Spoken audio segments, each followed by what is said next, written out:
السلام علیکم ورحمۃ اللہ وبرکاتہ۔ آج میں آپ سے بات کروں گی سال کے اس دن کی جس دن اللہ خود آسمان پر فرشتوں کو سامنے اپنی بندوں کی تعریف کرتا ہے، جس دن گناہ معاف ہوتا ہے چاہے ریت کی ذرے جتنا زیادہ ہو، جس دن دین اسلام مکمل ہوا۔ یہ دن ہے یوم عرفہ، اور سنو یہ دن بس 4 دن بعد آ رہا ہے، 26 مئی منگل کے دن۔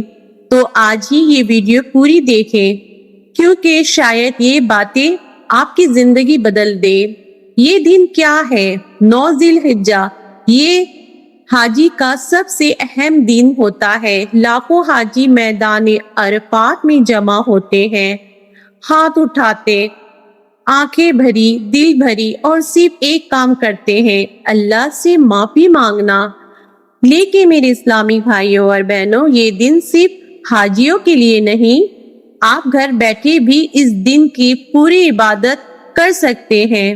نبی کریم صلی اللہ علیہ وسلم نے فرمایا، یوم عرفہ سال کا سب سے افضل دن ہے، اور اللہ تعالیٰ نے خود اس دن کی قسم قرآن میں کھائی ہے۔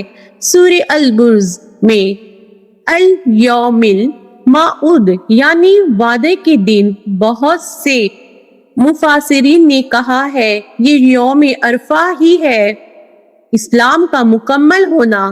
ذرا سوچو، 23 سال میں نبی کریم صلی اللہ علیہ وسلم نے تکلیفیں سہی، ہجرت کی، جنگ لڑی، اور پھر آیا وہ لمحہ جس کا انتظار تھا، 9 ذی الحجہ، حجۃ الوداع۔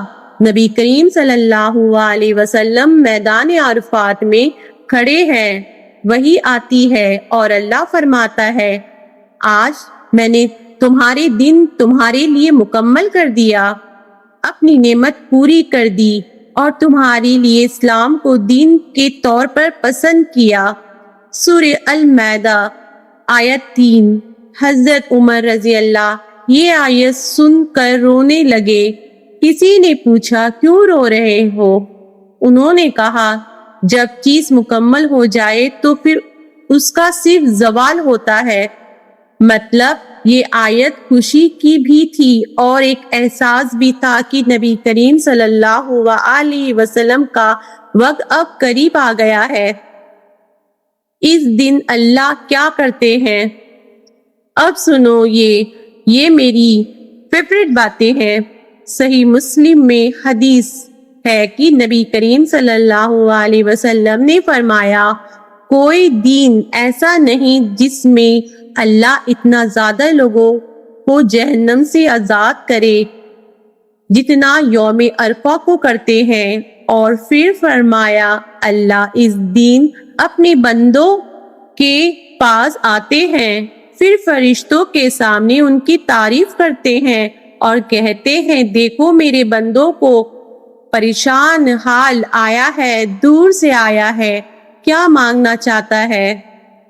ذرا تصور کرو، اللہ جس نے یہ زمین بنائی، یہ آسمان بنائے، یہ پوری کائنات بنائی، وہ تمہاری تعریف فرشتوں کے سامنے کر رہا ہے، اور تم گھر پر سوئے پڑے ہو۔ میرے اسلامی بھائیوں اور بہنوں، یہ معافی کا دروازہ صرف ایک دن کھلتا ہے، سال میں صرف ایک دن۔ قیامت اور یوم عرفہ کا رشتہ۔ اب آتے ہیں اس سوال کی طرف جو بہت لوگ پوچھتے ہیں، کیا قیامت یوم عرفہ کو آئے گی؟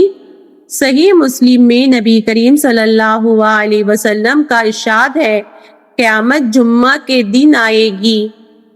تو جب کبھی 9 ذی الحجہ یوم عرفہ جمعہ کے دن پڑے، اس دن کو علماء حج اکبر یعنی بڑے حج کہتے ہیں۔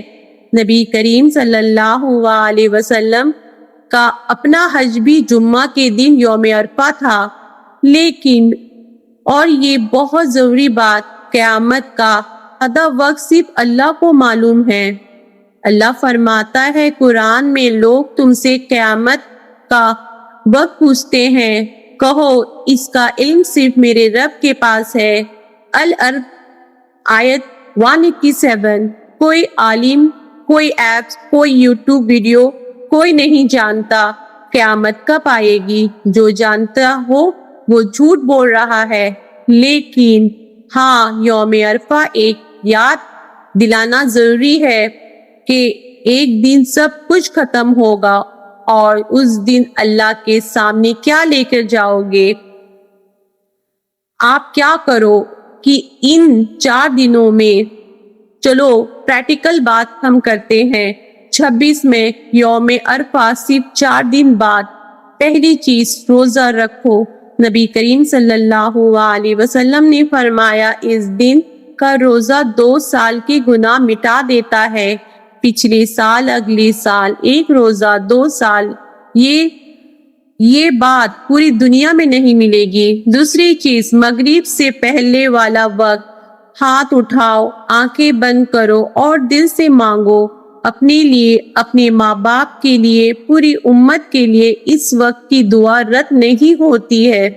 تیسری چیز، زیادہ سے زیادہ یہ پڑھتے رہا کرو، لا الہ الا اللہ وحدہ لا شریک لہ لہ الملک وَلَهُ الْحَمْدُ وَهُوَ عَلَى كُلِّ شَيْءٍ قدیر۔ حدیث میں ہے، یہ یوم عرفہ کی سب سے افضل دعا ہے۔ میرے اسلامی بھائیوں اور بہنوں، اللہ نے تمہیں آج یہ ویڈیو دکھائی، یہ اتفاق نہیں، شاید یہ آپ کے لیے ایک اشارہ ہے۔